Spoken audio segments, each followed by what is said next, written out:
Welcome, lovers of bone broth, both big and small, to Geek Salad's retro reviews from the Geek Salad Podcast. I'm Andy. And I'm Mike.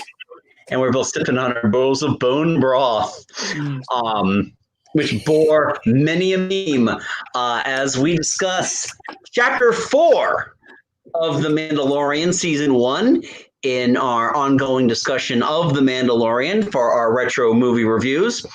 And this is the fourth one. This is the first one that doesn't tie into the through line story of the overarching story season. Not explicitly, yes, but right. I mean, obviously has some natural ties. Exactly. As you and Todd discussed last week, when you were discussing episode 3, that was kind of like the beginning of the end, because now Mando has run off with the child. This is it's more of the end of the beginning. Yeah. Episode 7 is the beginning of the end. But Mando is now on the run with the child, and now you have to see how they kind of live as fugitives. And that's what we're discussing today with Chapter 4, Sanctuary, which is a really interesting episode. You and I were talking offline about how we went back to watch this, and it's a lot better the second time around. Because there is this knock in between Chapter 3 and Chapter 7. That the 3 intertwining episodes, 4, 5, and 6, are dull. They're there and they're placeholders until you get to Chapter 7. And if you cut out Chapter 7, if you cut out these 3, you could just move seamlessly into Chapter 7. And that's not really the case, especially upon a second viewing of this one especially. We had debated earlier that we were going to take the middle 3 and lump them into one episode, and now I think we're just going to do that for 5 and 6. Is that still the plan? As far as I know, yeah. Okay, yeah. So, but this is a really interesting episode because it adds a little more humanity both to Mando, as well as it introduces us to a wider array of the Star Wars universe. Right. And not only that, but I think it really kind of exemplifies the kind of relationship that Mando and the child have. Yeah. I mean, they have a few moments in this one that I think, the first 3 was just like him, finding the child and then getting the child to the Imperials without really kind of handling their relationship too much. This is the first one where we really kind of see how their relationship is without that whole kind of story arc encroaching in on it. Yeah, I agree. It is. I mean, there are little nods here and there, but now this is the interesting about this episode. When it was first run, the first 3 episodes are very, for lack of a better term, let's just call them a sausage party. Other than this is the way. Yeah, this is the way. Other than why can't I remember her name? The armorer. The armorer. Yeah, thank you. You're the one who makes armor. That one.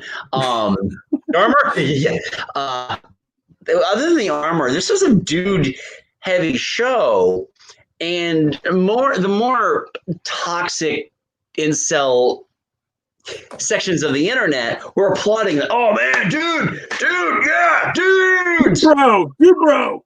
The second Cara Dune is not only introduced, but matches him in a fight. Doesn't win, matches him. All of a sudden, the same dude's like, yeah, enough of that social justice warrior crap. We got the Mandalorian. Chapter 4 shows up. When did the Mandalorian get woke? But I mean, not only does she match up with the Mandalorian, but without armor. This is a tough woman. Yes, and Cara Cara Dune is a really interesting character because she's a remnant of the first series. She is a survivor of Alderaan who, who's just kind of had to scrap her way in the last 5 or 6 years. Yeah, I mean, she was in the rebellion, cleaning up the Empire after Endor, and then once the Empire was pretty much taken care of after the Battle of Jakku, she really didn't have a whole lot to do. So she just started, pimping herself out as a mercenary, basically. Right, exactly. And I think the casting of Gina Carano was a really good idea because, first of all, you need somebody who's going to be a believable ass kicker. But you also wanted somebody who could act. And Gina Carano, as far as I'm aware, is the only MMA fighter, women's MMA fighter who can act. She's the only one who's gotten mainstream roles. I'm not counting Ronda Rousey because it doesn't count that you're in an Expendables movie. But with Gina Carano, and I think the jury is still kind of out about like her in terms of just, is she good or is she shitty? We can definitely say I don't think she's an Academy Award winner of any caliber, but from where she started out and then through Deadpool and to this, she has definitely shown some significant improvement. Well, she definitely has. I was just talking about, the person. But as an actress, she's worked twice with Steven Soderbergh. Oh yeah. She actually got the attention of an Oscar-winning director to make these movies, which is really funny to me too. Because I remember when she was fighting in the UFC, she was entered. And she's Cara Dune. She's part of the Star Wars. She's just part of that canon now. You're right about her role in Deadpool too. But I find her to be really convincing in this because this wasn't stunt casting by any means. This isn't. No. I'll be honest with you. I mean, I think the jury will still going to be out about Sasha Banks in season 2 because we don't even know who she's playing. Right. I had heard she might be playing Sabine. Yeah, I'm not. That I'll believe when I see it. I'm really at this point believing whatever. I'm taking everything with a grain of salt. We know it's from Orson. Oh, is it going to be Boba Fett? Well, he also did a whole bunch of stormtroopers. So clone troopers. Yeah, I mean, okay, again, Frozen. But yeah, I mean, he could be Boba Fett. He could be Captain Rex. It could be a number of things. Yeah. So, yeah, but in terms of her part in this, she's actually quite serviceable. Yeah, and not to jump too far ahead, but by the time episode 8 comes around, I am genuinely engaged in her character. I really like her. So you know what? She may not be an Oscar caliber actress yet, if at all. But for what she has to do for this role, she is very effective and very well done. I agree with that. I agree with that completely. She is a welcome addition. The character of Cara Dune is a very welcome addition to this. I'm just pulling up IMDb right now so I can pull up everybody's names here. You've got other characters like Omera, who is potential, maybe kind of, sort of, not really love interest. Yeah, well, she's a girl that she knows how to fire that weapon. Right. Exactly. And that's like, I always hate those tropes though. It's like, okay, here, give the simple folk the weapons and everyone's missing. And then like the one woman is like, head's blown off. It's like, when she was like, beep, beep, beep, beep, beep, beep, bing, bing, bing, bing. So I'm like, okay, yeah, now she's just showing off. Yeah, exactly. Come on. And it really is a really interesting episode because this is their Three Amigos episode, pretty much. Well, or if yeah, you will, because like Disney, their Bug's Life there are episode. Three Amigos, Bug's Life, Seven Seven Samurai, Seven Samurai. Magnificent Seven. Yeah. I mean, we've seen this story a billion times before, but that doesn't mean it's not done well. Some people's shyness is their El Guapo. Not being able to read is some people's El Guapo. Our El Guapo is that giant ATST for down there. It's trying to kill us. I really, going back to this episode, I really enjoy this more on the second run. The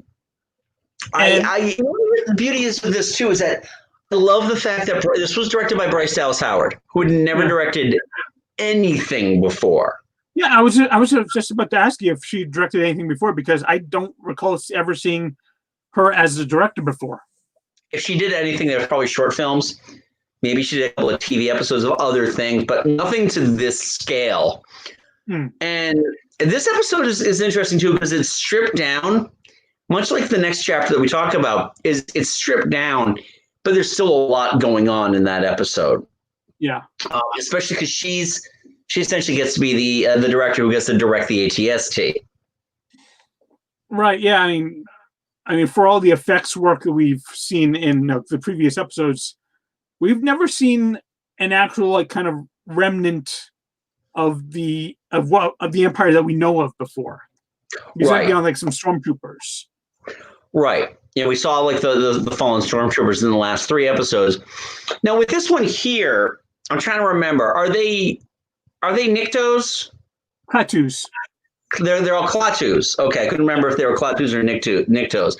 But the same species, Klaatu, Baratas, and the yeah, they're Klaatu, Baratas, and Niktos. So yeah. Yeah. And so which is a nice little throwback to the Jabba the Hutt species of characters on the sail barge. Which again is something I really love about this show is just the deep dives that they're taking on these characters and being able to show the other species. And it's not.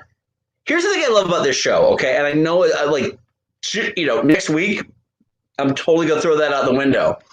I love that this series is not reliant as much on Twi'leks as anything else in the Star Wars televised universe. Yeah, I think we saw freaking everywhere. Yeah, I think we saw one in the little like wooden bar in this one. Yeah, and probably 1 or 2 in that like on the market on Navarro. Yeah, but I mean, and until episode 6, we really don't see any Twi'lek of any note. No, and I can understand why Twi'leks are first of all easy to animate because they're essentially humans with the tentacles, and if you're doing live action, they're easy as well because it's not that much makeup. No, it's just a headpiece, really. Right, exactly. So I really welcome when they bring another alien species in here, but yeah, it's. This whole thing is really, really cool because it really gives Mando a sense that if he ever wants to drop everything, he has a place. And I think that, the inference I was given is that he's able to go back there whenever he wants and start a life. So if and when this series ever does end, then they can, or they just end his arc. They can put him there instead of just I'm going to sacrifice myself for the good of whatever. Yeah. And I gotta say, this one also has like my favorite Baby Yoda moment. I mean, it's actually got 3 of my favorite Baby Yoda moments, but it's also got my number 1. Yep. And that's just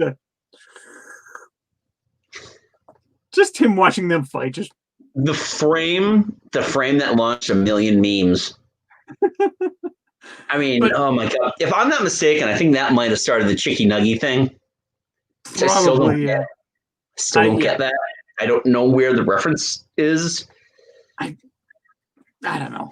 But my 2 other favorite Baby Yoda moments in this one are, stay here. Yeah, I'm gonna be back for you, but don't move. And then the lamp lowers, and there he is. And of course, then there was the part it starts off with, it's like, don't touch anything. The baby is just staring at him and reaches over, pushes the lever. Like he knows exactly that he's not supposed to be doing that, but he's gonna see how far he can push that envelope. Yeah, and this was, I think, the height of the child's cuteness. It really is. Because he has his moments before this, and he certainly has his moments after this. But this is really, again, this is where I think all the memes come from. Yeah, this was really kind of what established his personality. Because before this, he'd done little things. He made kind of crying noises and happy noises, but he hadn't really done anything personality-wise, really. Yeah, no, we were given some glimpses of his force abilities, in chapter 2. But with this one, this was more the personality. Let's actually, and I hate to say this because this is kind of a knock, is that this is as glaringly obvious that this is a rubber puppet than really, I think, any of the other stuff that we see before or after of the child, which, I'm fine with. I love the practical effects and I love that they're doing that. But there are times when it's just like puppet. I think that's just unfortunately that's the nature of the beast. I don't think we're ever going to get, unless it's straight CG, in which case it's going to kind of look CG. After you cowards! I'm pretty sure there are a couple of CG shots, like some of the scenes with Baby Yoda walking. Yeah, fairly certain they probably use some CG to clean that up a little bit. The pram, like the floating pram, right?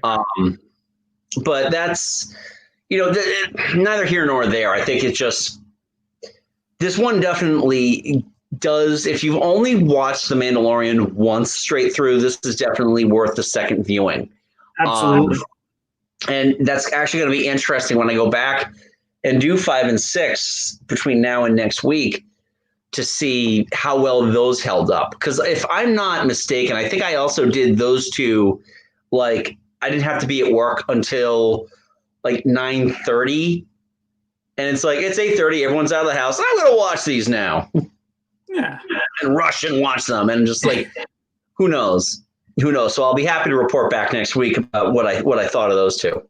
Yeah, same thing here. I definitely liked one episode of those two more than the other, but I didn't think either one was like unwatchable. They're both still pretty much better than 90% of things on television now. Exactly. And that's kind of the testament to the show in general. First, again, and I'll probably say this every episode I'm on, except for last week, because I was not on last week. I still can't believe it's television and not a movie, because this is television done on a movie budget with movie special effects and just the circle.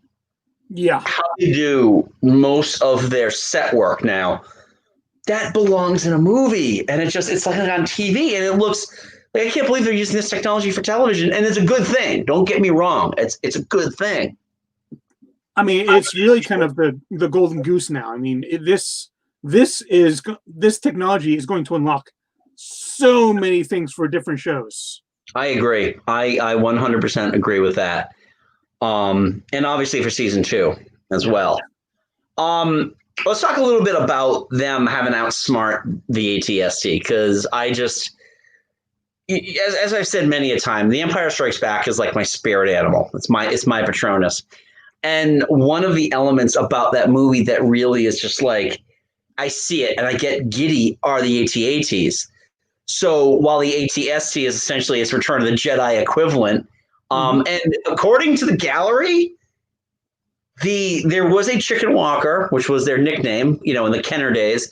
In Empire Strikes Back, it was not the same transport. Right. It was like an early, kind of a variation model of the AT-ST. Version 1 or version 2, and the AT-STs that we're familiar with on the Battle of Endor are like the version 3. They're newer versions. Right. And go ahead. And if you go back to like Star Wars Rebels, you see some of like the version 1s of the AT-STs where it had like that kind of like that kind of more bulbous head type thing. Oh yeah, they even showed those in Revenge of the Sith, where essentially they didn't have a canopy and they're just like dudes riding on the big legs. Oh no! This was a full canopy in Rebels, but no, it had like the one cannon. For Rebels. Yeah. So there have been variations of the ATSTs. I think what we're trying to say here. Yeah. But this was a hard and fast Episode 6, Return of the Jedi ATST, including its eyelids. But I will admit, having the red light come on, that was a really nice effect because that made it really kind of much more menacing feeling. Yeah, well, that and the fact that it's slow rise and just it started to light up, and that slow rise, you can kind of see the eyes a little bit, and it was menacing because let's be honest, the only time I ever get any nervous at all about ATSTs are in video games when I have to take one on by hand. Star Wars Battlefront, I'm looking at you. Fallen Order, I'm looking at you. It's like, okay, I'm out of here. Oh, come on! But in Return of the Jedi, like, okay, they're there and logs. Yeah. You know what? They should not use these things in forests. They shouldn't use them on any type of rough terrain. Oh, a planet's made of glass. Perfect. Smooth. The entire planet has no friction. You know Put them there. The big, like, long plains of Mandalore, perfect spot for those guys. Why aren't these sandwalkers? Where are you going to put them? Well, we've got all this growth and forestation down here. All right, deploy the ATSTs. I was impressed though when they're trying to lead it into the pool and it takes one step forward, but then it like holds it. It's like, is that thing standing on one leg? Oh wow, that's a lot more skilled than I thought it would be. Well, it's got to have something to keep it on balance. That's why they've got those big wide tracks on them.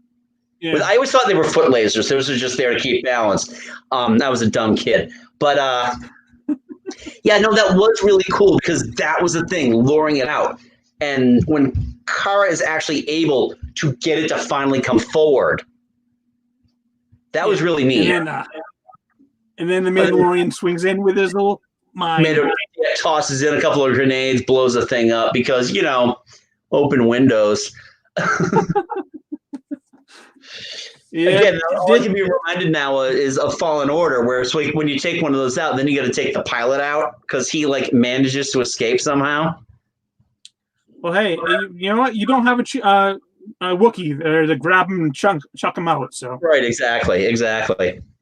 Those guys, at least you can. I don't know if you played Fallen Order or not. I have, but I haven't made it that far. I've really only started playing it. This is the first game in ages I've gotten to the last level. I just haven't touched it in 2 weeks because I've been, life. But yeah. But yeah, I look forward to playing it again on a rainy day when I don't have to work or do all of the things I'm doing in my house now. But yeah, no, it was really cool, and it was, that was just kind of the sign that you take the ATST down, then the bandits have nothing to fall back on. Right. I mean, they're already outnumbered by the... Right, exactly. Leaving El Guapo by himself. Pretty funny, eh? That was funny, too! I love that movie. I do, too. And it was just funny when I'm watching it. The thing I was watching Chapter 4, and as I'm watching, I'm texting you and Todd like, this is the Three Amigos! So, which one's Lucky Dane? Which one's Ned Niederlander? Well, little Neddy would have to be the child. So of course, yeah. Yeah, but yeah, no, this was a really fun episode. I'm glad I went back and I watched it. I'm glad that I was able to kind of, I guess the term is enhance my opinion about it because I did enjoy it much more. Also, it was kind of nice to have this kind of quieter, more standoff episode after the first three kind of pretty intense beginning. So this is nice kind of wind down. You definitely need that aperitif after the army of Boba Fett concept art come to life. That was pretty badass, though. Come on. Pretty badass. I was just like,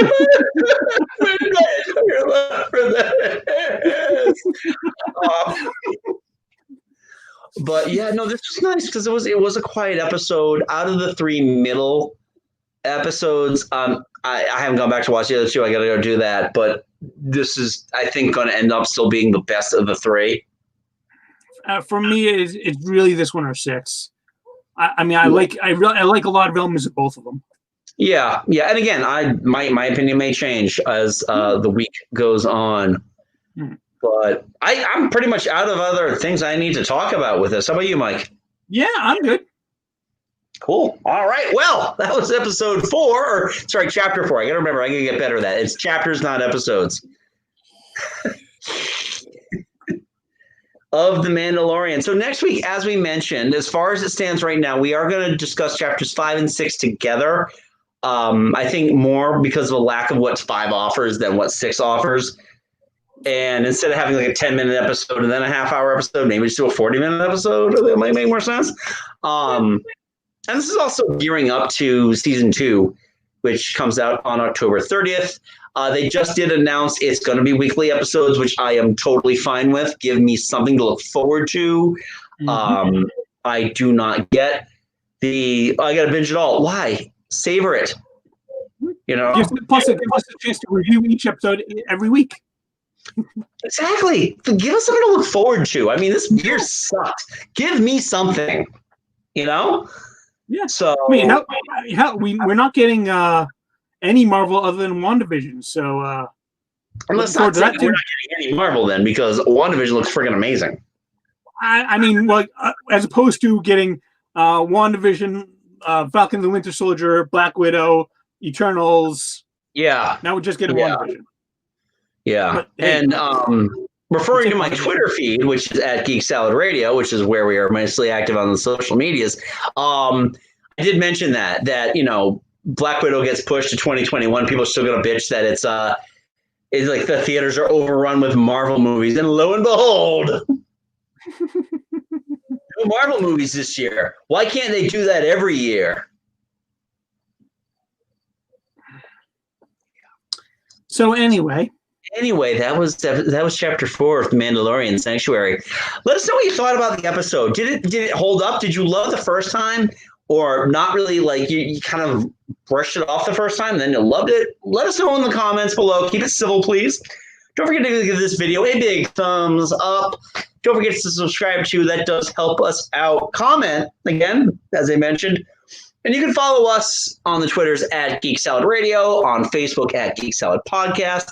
Check out our merch store at TeePublic. Well, Mike, we haven't put out the bone broth yet, but... No, I'm just thirsty. Oh, okay. Well, I was just going to say that at some point, one of these crackpots that are offering up the COVID cures probably have a bunker's worth of like powdered bone broth somewhere that eventually we can slap our name on. You know, the child-approved bone broth. Actually, that's one thing I'm going to keep an eye out for next time I go to Galaxy's Edge. See if they've actually got bone broth. Okay, well, you can actually buy bone broth at the grocery store. Oh, really? It's a real thing? Yeah, I was at the grocery store the other day buying broth for leek soup. And yes, they actually have bone broth now. It's not like Mandalorian brand bone broth or anything like that. I'm glad that we spent at least a minute of this conversation talking about bone broth. It suddenly lost its magic. Bone broth is a real thing. It really is a real thing. Yeah, I thought it was a thing in a galaxy far, far away. No. It's what preppers stash when, you know, they're waiting for the apocalypse, or if you are a loony and you've got an internet following and you're just trying to push this as giving you the untapped strength of Hercules by drinking this bone broth in these giant like GNC tubs. Just don't even mix it with water, just powder. Bone broth is ready. See, it's ready. See? You're mine. 3 minutes of soup time. Yeah. been a while since I've pulled out the Randy Macho Man Savage impression. Go me. Yeah, yes, well, hey, you do it a lot better than me. Oh, yeah. I hate you. See, I'm more of the Kool-Aid man. Oh, yeah. Yeah. You can fix my wall now, you asshole. No. Oh, no. So, yeah, that was The Mandalorian. So next week we will discuss 5 and 6. So, in the meantime, Mike and I also host a little podcast called Geek Salad, where we talk about all the different things. We have an episode upcoming at some point. Our dumpster fire drunk history episode 199, is somewhere in the ether. Okay, great. I am so looking forward to doing that because we are leading up to our episode 200, which is going to be majestic. Yeah, you're looking forward to that because you don't remember half of it. I want to know what I said. I have a copy of the audio. I can go back and listen to it. I know I don't want to. Yeah. Funny thing about that episode, by the way, is that on episode 198, I had mentioned that you guys were like, oh, my wife's going to be really upset with me. I'm like, oh, no, I've only gotten that drunk once before, and it was last year. Yeah. You can kind of see where the thought goes. I repeat it. I have just, it was fun. And I'm never doing that again. I learned my lesson. So, yeah, check out all at Geek Salad, podbean.com, or wherever you get your podcast from.